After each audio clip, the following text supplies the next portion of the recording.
Hi guys, this is Bell Channel 2018 and welcome back to my vlog. Tinaningan na ang buhay ng anak ng dating actress na si Bunny Paras nang matuklasan ang pambihirang sakit ng kanyang anak, ang Friedreich ataxia. Ayon kay Bunny, ang naturang rare condition ang dahilan kung bakit hindi na raw makalakad ang kanyang panganay na si Moira. Based sa isang health website, ang Friedreich ataxia ay bunga ng gene defect sa mga magulang. Apektado nito ang ilang nerve system.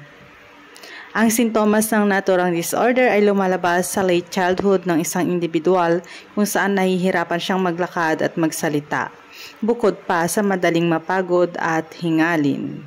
Na-interview ang former actress sa nakaraang episode ng Fast Talk with Boy Abunda kung saan naibahagi nga nito ang mga pinagdaraanan ni Moira matapos ma-diagnose ng mga doktor na meron itong isang rare disease.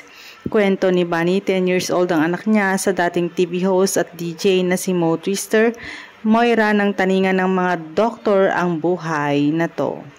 Maaaring tumagal lamang ng 25 hanggang 30 years old ang buhay ni Moira, kaya siya make-a-wish child. Kasunod nito, nagdesisyon si Bunny na isailalim sa clinical trial si Moira sa kagustuhang makahanap ng tamang gamot para sa paggaling na to.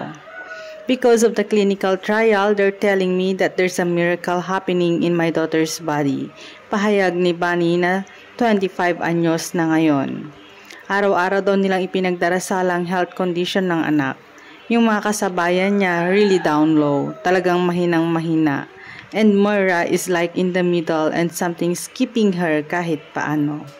Nilinaw naman ni Bunny na hindi deteriorating ang kalagayan ni Moira. Sa isang panayam, sinabi ni Bunny na 17 years old si Moira nang magsimula siyang hindi makapaglakad. Nag full-time wheelchair na siya dahil bumigay na talaga ang legs niya.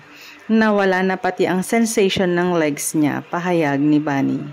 Kasabay nito, binalita rin ng former actress na ikakasal na that time ang anak na na-inlove siya kay Moira because of her strength also. Ang napangasawa naman ni Bunny ay si Tom Greenway. Thanks guys for watching and God bless everyone.